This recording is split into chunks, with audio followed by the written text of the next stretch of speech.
Good afternoon, everybody, and welcome to the WomenHeart webinar series, HeartTalks. Today's presentation, entitled Let's Get Physical, Staying Active and Healthy, is a special presentation where we've got two great guests. My name is Celina Gorre. I am the CEO of WomenHeart, and I'd like to welcome you. Our focus today, as I mentioned, is on the importance of staying physically active while staying healthy. Despite the fact that most states and communities are opening up, staying at home or distancing from other people continues to be recommended for those of us who are at higher risk of becoming infected with COVID-19, and especially those with heart disease. Today, we have the pleasure of welcoming two great speakers who will share their experiences with physical activity during this pandemic and the physical and mental health benefits that come with that. First, I'd like to thank our sponsors. Let's see the slide. For all of the support that you've given us to enable us to provide these weekly webinars for our community. Before we begin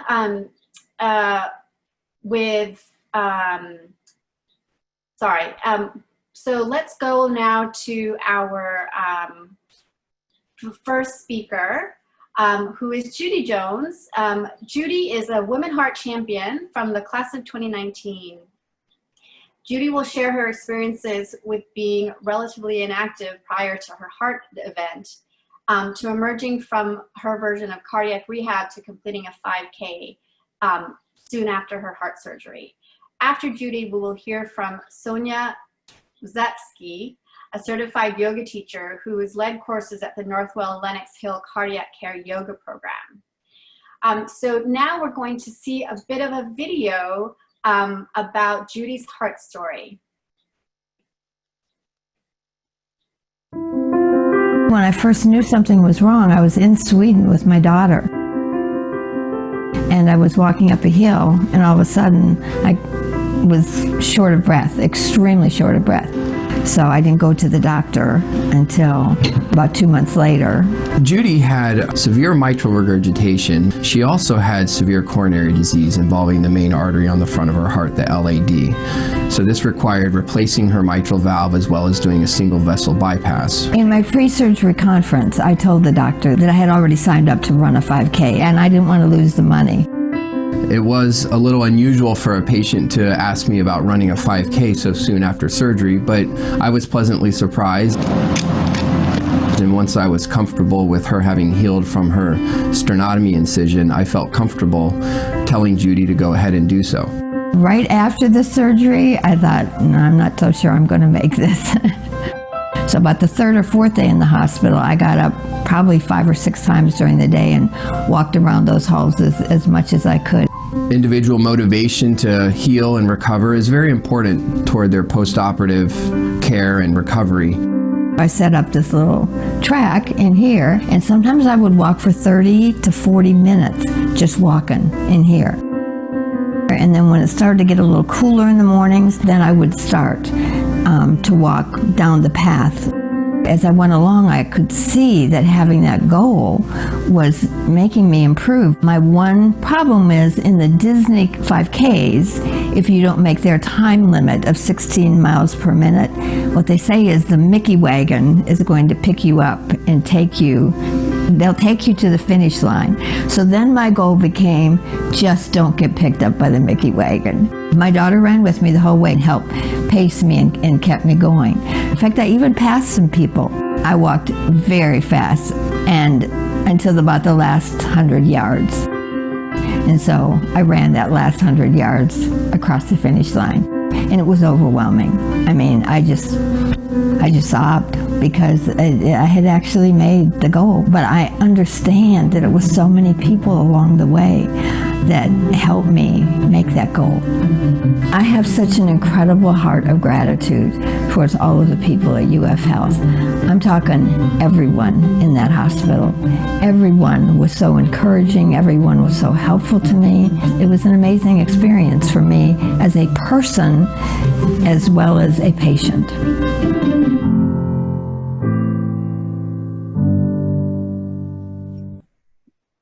Thank you so much for that. And without further ado, I'd like to invite Judy to speak. Thanks, Judy. Welcome. Thank you. First of all, I want to emphasize that I have never been an athlete. I played some golf, so my exercise was from walking from the golf cart to the hole, and that was about it. And I am a 54-year educator, a high school educator. So my other exercise was walking around my classroom and walking the halls of my school. But other than that, there was not much exercise in my life, I'm sorry to say. In fact, this was a feature from the UF Health magazine. And if you'd have told me 3 years ago that I was going to be featured as a runner in a hospital magazine, we would have all laughed a lot. We would have all said, there's no way. And I would have been included with it. My kids would have just joked around. But then sometimes the life experiences bring drastic changes. And that's what happened to me. When my husband passed away in September of 2017, my daughter was actually the one who said, Mom, you need to get healthy. And my daughter is really a hero here because she lost 150 pounds just basically through running. And so she said, I'm going to sign you up for a 5K. So I didn't even sign up for it by myself.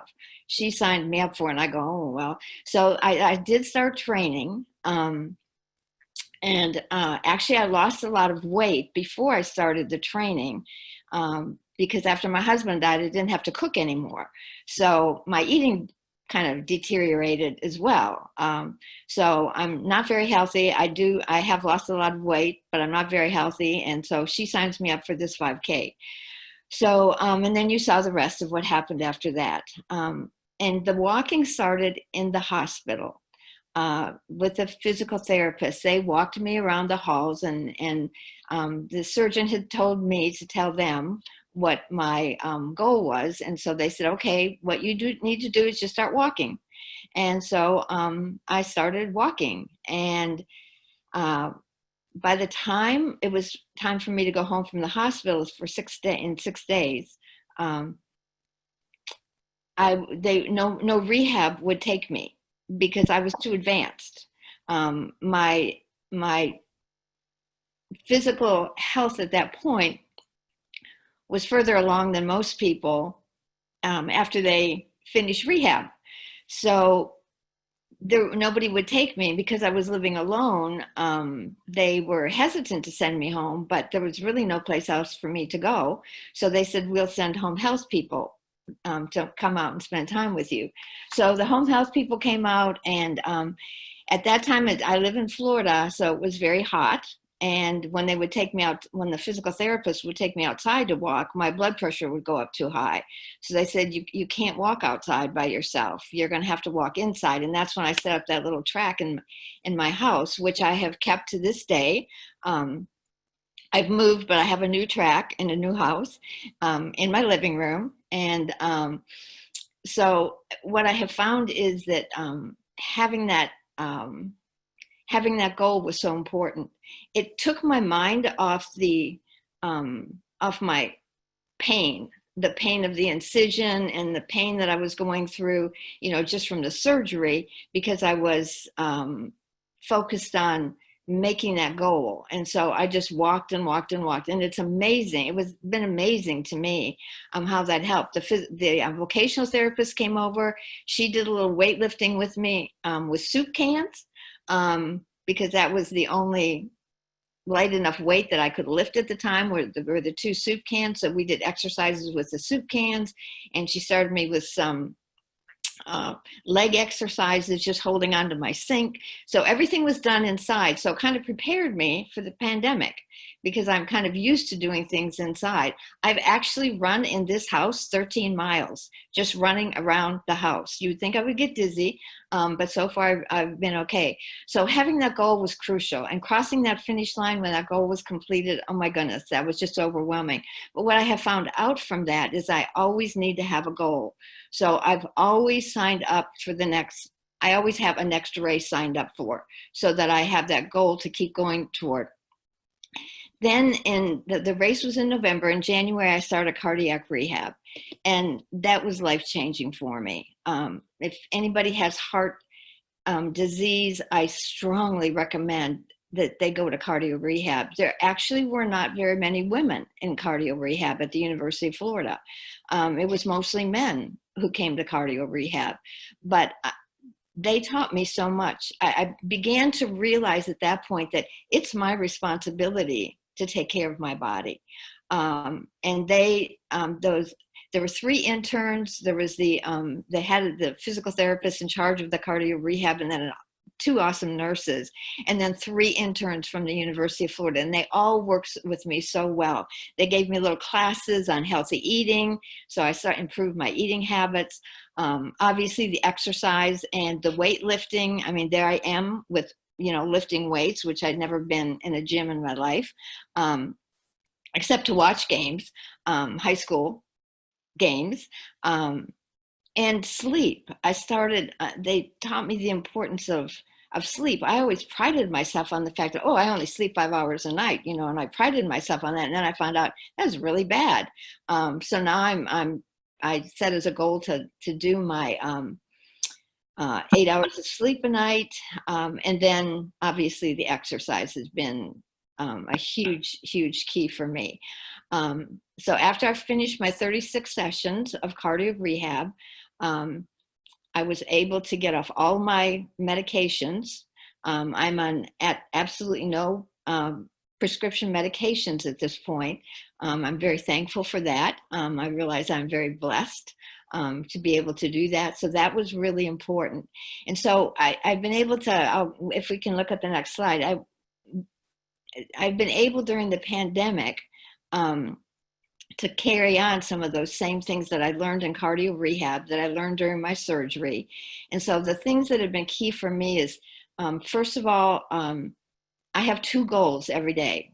And if I don't do anything else during the whole day, I'm going to finish those 2 goals. And so the night before, I decide when I'm going to do those goals. And my 2 goals are to have my time of stress management, which for me is reading the Bible and praying. Meditation, huge for me. And I spend about a half an hour every morning doing that. And then my running or walking. And I've changed that up a lot depending on if I'm, training for a race and it's close, or if like right now, all the races were shut down. I've already missed 3 races during the pandemic because nobody's running races right now because the physical contact is too slow. But I keep pretending I'm training for a race. But like right now, it's very warm. It started to get very warm in Florida. So I have to get up at 6:15 to get my outside time in Florida. We're allowed to be out right now. But like this morning, it was raining this morning, so I couldn't go out. So I ran in my house. My previous house had 45 steps to complete the circle. This house has 50 steps to complete the circle. And like I said, I've actually run 13 miles in this house, 50 steps in a circle. So I get up in the morning and I run my mile. And then if I have time, if I don't have to go to work, or if I don't have something else I have to do, I'll put in 4 or 5 miles of walking, running. But I do more walking now probably than I did at first. I enjoy it. So, and the nice thing about running and walking is you can do it any place, you don't have to have any equipment with you or anything like that. You just can, wherever you are, I keep a pair of tennis shoes in the car so that I can, wherever I'm at, I can go out and walk and get my steps in for the day. So I try to do a mile run in the morning and then make sure that I get 4 or 5 miles of walking or running in the rest of the day. And then lifting the 5-pound weights. I have 5-pound weights, but I like I say, I started with 2-pound weights. Well, actually, they were like 1-pound weights, a pound of beans in each hand. and so that's been very helpful. And then I do my squats every day. I've done some exercise videos and online classes. I would love to have Sonja come into my home every day and give me some yoga exercises. So we'll talk about that later. My sleeping has improved. My eating healthy. It's been hard during the pandemic to keep away. So what I do is I just don't buy snack foods. I just keep them out of the refrigerator so they're not here. And so I can't eat them. I can just dream about them. And then my stress management is, the same as it's the same as it has always been, to spend that time every morning. So that's kind of my, what I do. And to keep accountable, if you want to flip to the next slide, I have an accountability sheet that looks like this. I fill it out every morning before I do my meditation. I list from the day before. I have an iWatch. I have my phone, so I keep track of, I have apps that keep track of everything for me, keep track of how many steps I did the day before, how long my runs were, how many minutes they were. And I just fill that out every morning. And I just have a whole stack of them, blank ones. And I just continually fill that out during the week. So that has been very, very helpful. And I'm always signed up for my next race, except I haven't been able to sign up for any because there aren't any officially listed yet.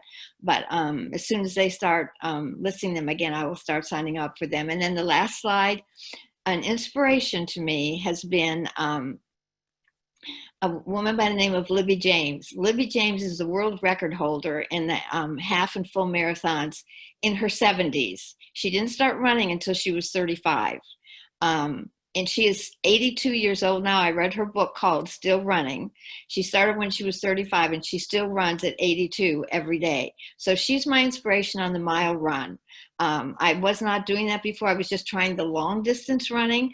But now, she said she would get up and run an hour before making breakfast for everybody. So that's what I've been doing about the last 4 or 5 months. And I've really started to enjoy that mile run. It seems like it goes really fast compared to the other things. I'm down to like 14 minutes now, so I can just get up, I jump out of bed, I go do my run, and then I come back. And if it's, like I say, if it's raining out right now, or too hot, because if it's hotter than 70, then I don't run outside. I run in the house.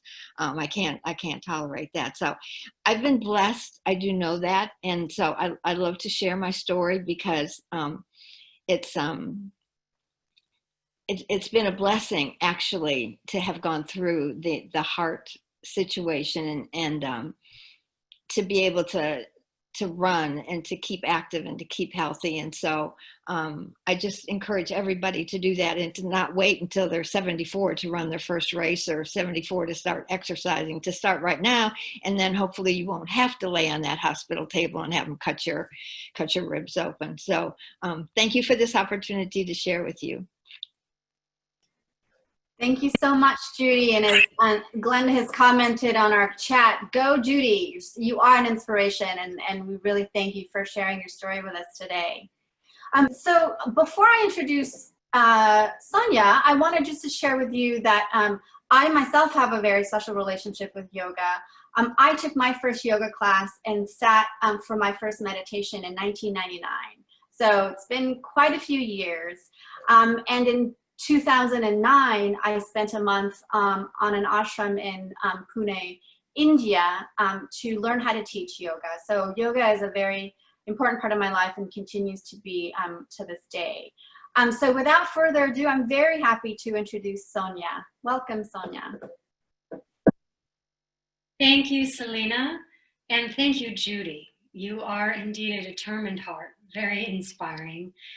So my name is Sonja Rzepski, and my mother is a WomenHeart Champion, and she has led me to become involved with your amazing organization. I am constantly inspired by the women in this group, and I've had the honor of working at Lenox Hill Hospital through the Northwell program with yoga and meditation in the hospital setting.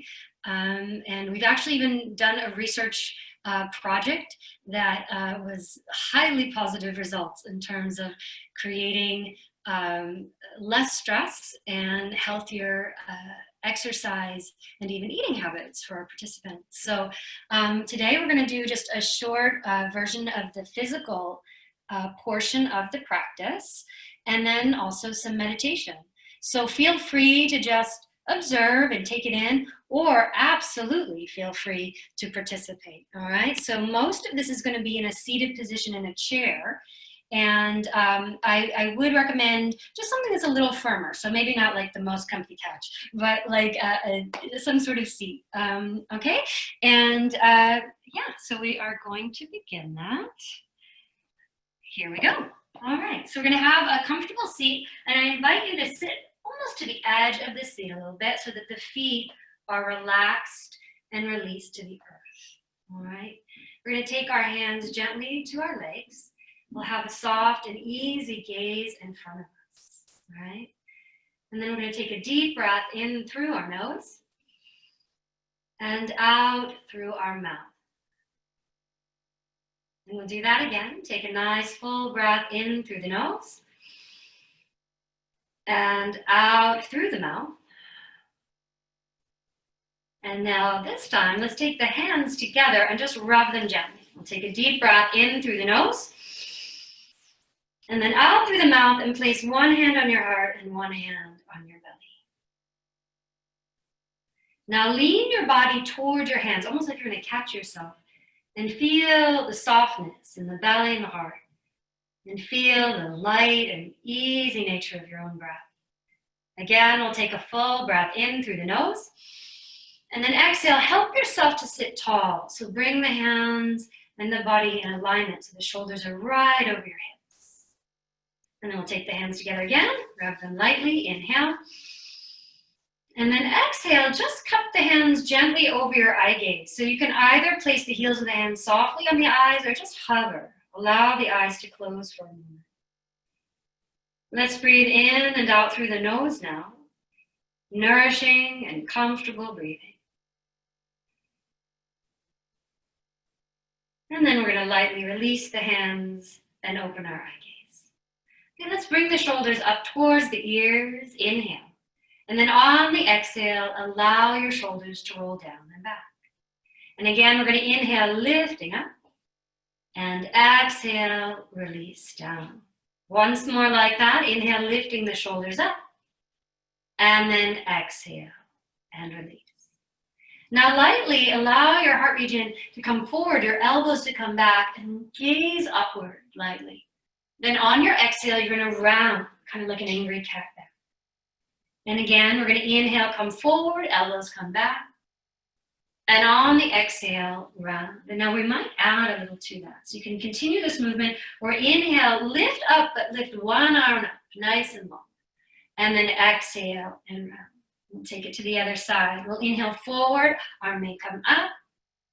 And exhale, round. Now we might even do both arms at once. Inhale, lifting up, stretch, stretch, stretch.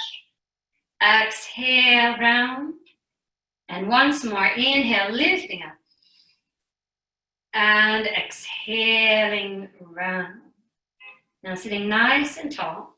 We're going to just rotate gently to the side in our chair. Sitting nice and tall. We're going to find that same idea with the arms elevating, lifting the heart, inhale. But this time we're going to rotate towards the back of our chair. We might even take a hold of the back of the chair. And we're just going to look over our shoulder. Allow your hips to relax, lengthen the sides of the waist, and gaze over the shoulders, stretching through the shoulders and neck.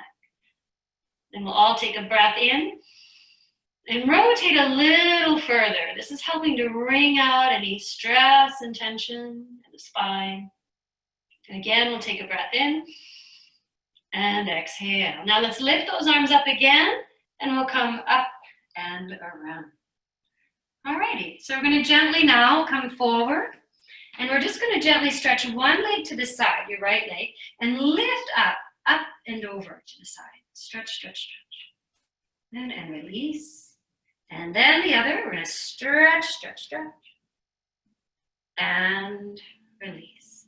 Excellent. Let's come all the way up and over to our other side. So we're going to inhale, lift up, and we're going to rotate in the opposite direction. All right, we're sitting nice and tall.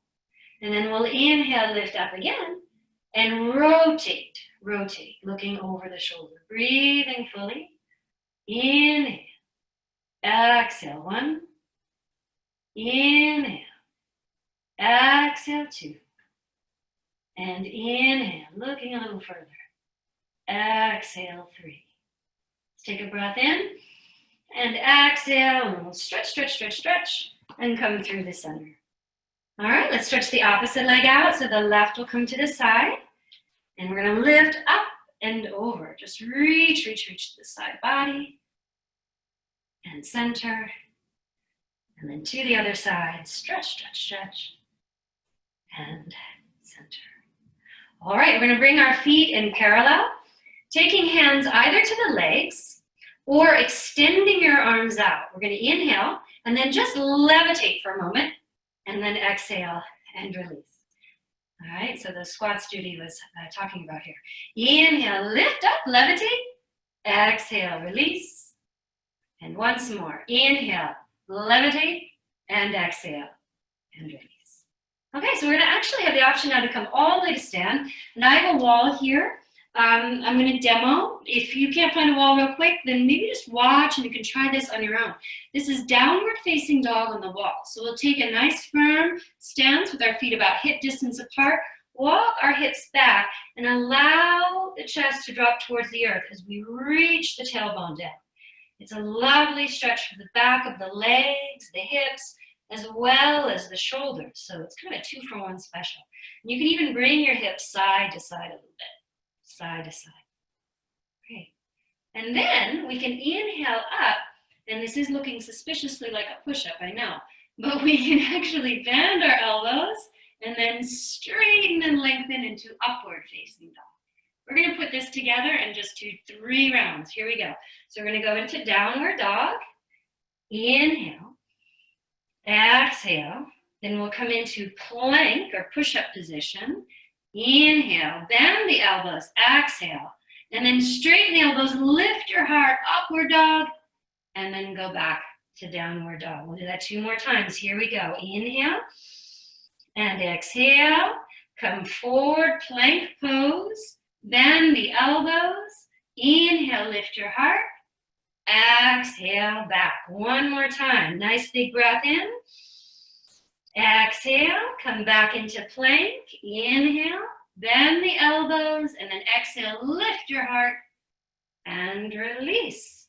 Alrighty. Great work. So we're going to have a seat now, and we're going to come into the meditation portion of our practice. All right, so centering down here. Actually, I have a singing bowl, so I'm going to play that first. Let's sit nice and tall. Feel the vitality and energy through your spine. Allow your eyes to close gently or have an easy gaze in front of you. And we'll begin.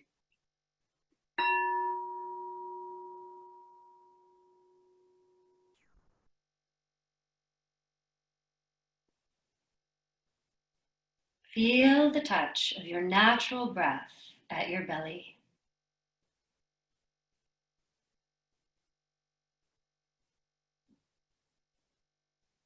Feel the natural touch of your breath, the sides of the ribs.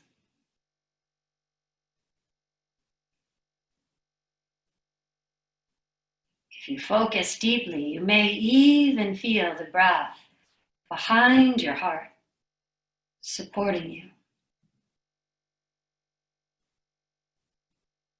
Observe the breath at your throat, at your jaw, at your nostrils, and feel that breath all full and deep together.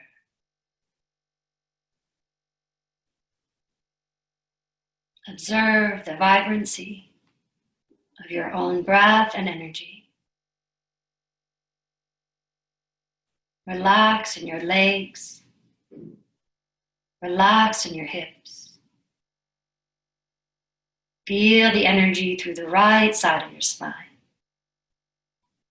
Feel the energy through the left side of your spine. Observe the elevation and the power of your heart region. Feel your determined heart. We're going to come to a metta or well-wishing. I'd like you to bring to heart and mind a person for whom you love dearly. Internally, you can send them this well-wishing. May you be safe. May you be healthy. May you be happy. May you be at peace with yourself. Now take a deep breath in and let that release. Now I'd like you to bring to heart and mind someone for whom you know may be suffering at this point. Maybe a story you heard in the news or someone you know personally. And we'll send them this same metta. May you be safe. May you be healthy. May you be happy. May you be at peace with yourself. Take a breath in and a breath out.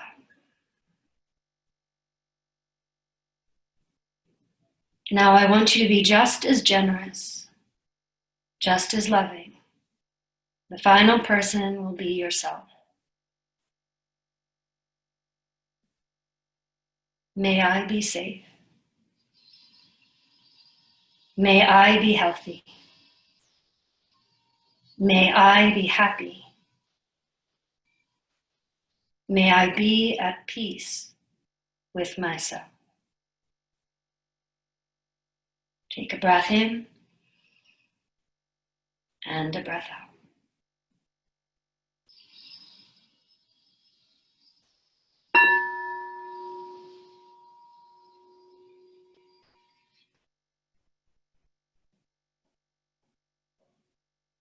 Namaste.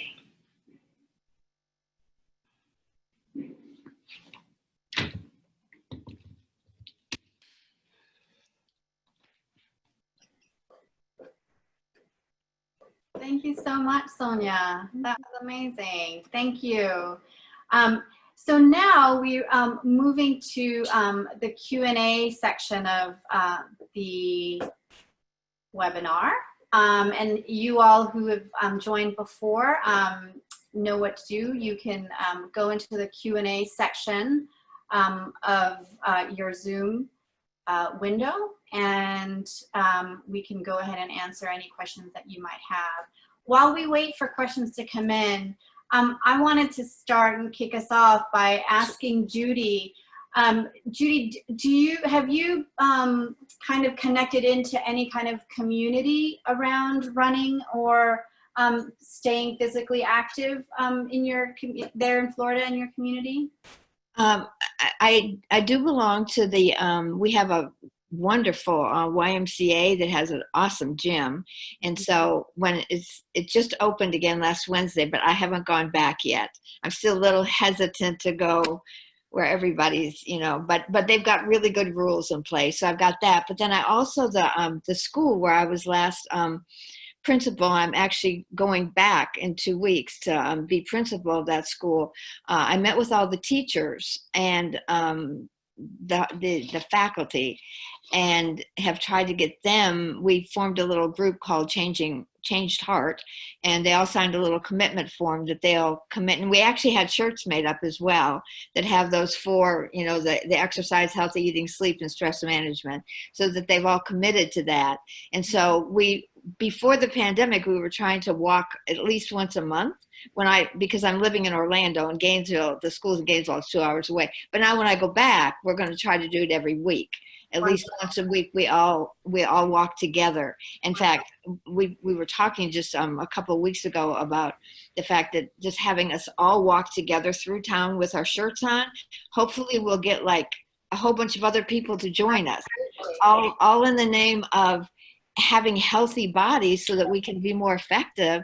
I mean, I probably feel better now than I have in my whole life because I am so active, and that I see where that really would have helped me when I was teaching and just felt so dragged down and only sleeping 5 hours a night, and I wasn't really effective, but now I just feel like I'm much more effective in what I do by having a healthy body. And I want them to, like I say, to avoid the pain of having open heart surgery. I mean, it wasn't a lot of fun, but I mean, people were amazing. Well, and you mentioned that in your talk, Judy, about accountability, and this is another version of accountability, right? Absolutely. You connect with people and you work out together. I know that that's true for me as well. Anytime you have a workout partner, then you always feel like, oh, I have to show up for that person. Yes, absolutely. As well. We have a question, Sonja, for you from Denise, and the question is, and she says, once my eyes are closed, I can't relax my mind. My mind starts to race. And so do you have any suggestions for how to change that? Well, first of all, that's actually completely normal.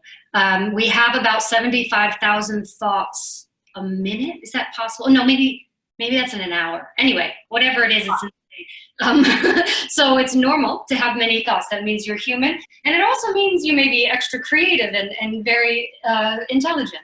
So we try not to censor the thoughts. What we're actually doing is observing them, kind of kindly and lovingly. Maybe like Judy's a teacher, right? Observing behavior in the students, directing them in the right direction, but not being overtly critical, right? So we want to focus our mind on something that's uplifting and positive.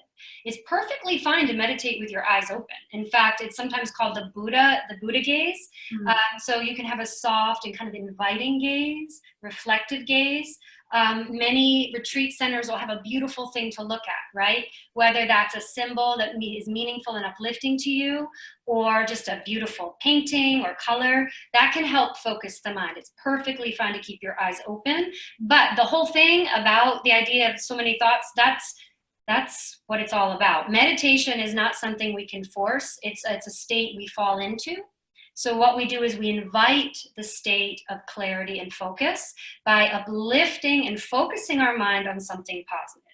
Today we did a loving kindness meditation, but also we are not critical of the fact that we have many thoughts. I mean, thank goodness we have a brain, right? Correct those thoughts. Great, thank you for that. And Diane is asking, she's saying she's been doing yoga for several years.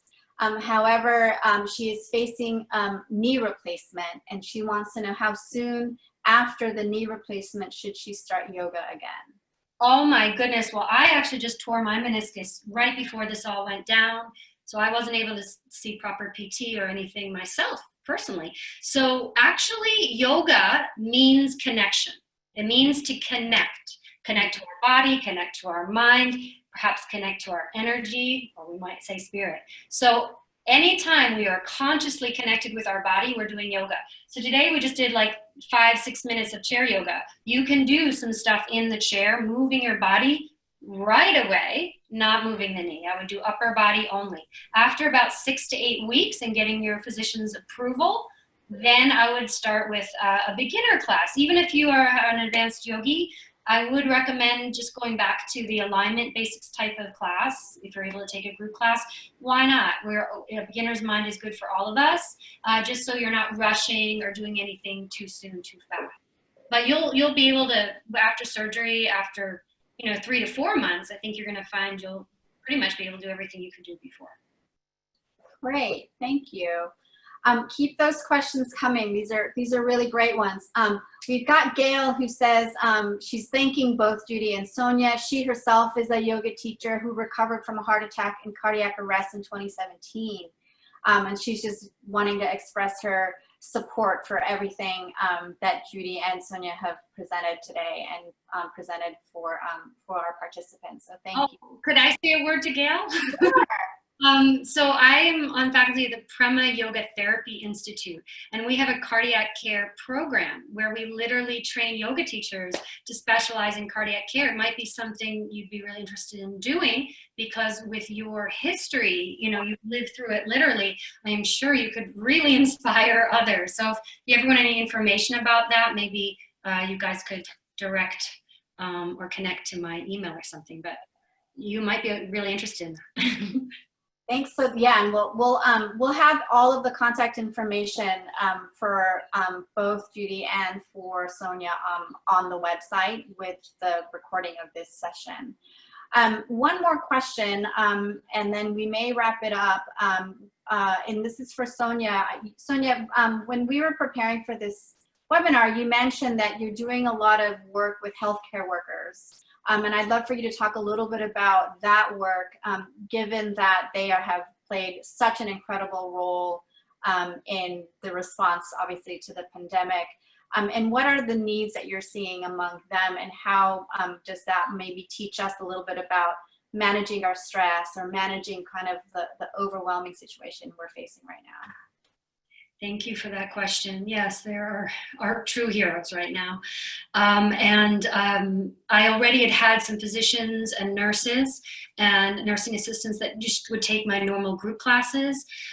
So when this situation happened, I offered up either sliding scale fees or just complimentary sessions with healthcare providers I knew, so that I could hopefully help support the supporters. This is a theme that I think is important for you guys as a group, because caregivers, right? All right, I might say something radical, but I find that many women, right, will put others first before them.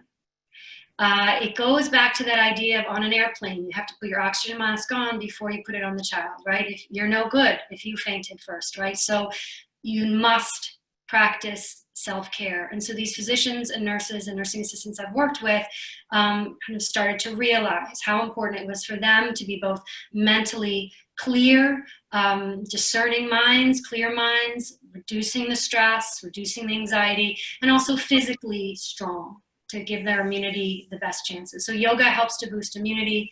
Meditation helps to keep us clear-minded as well. And so with your group, the women I've worked with WomenHeart, I found are so loving and giving.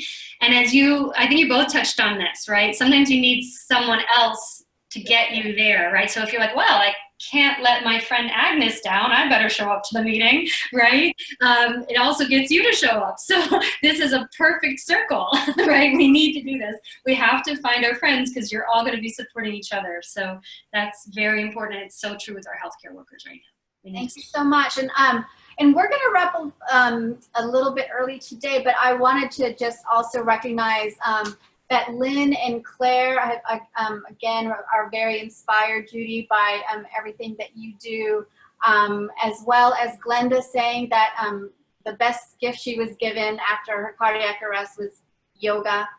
She said, instead of flowers, give yoga. It's kind of a nice little message. So I want to thank the participants as well for really embracing our session today and recognizing the importance of being active during this time, and any time really, to make sure that we stay healthy. So thank you again to Judy and Sonja for your participation, and thank you to the many participants on the call today. Let's get active and let's stay healthy. Thank you very much, everybody.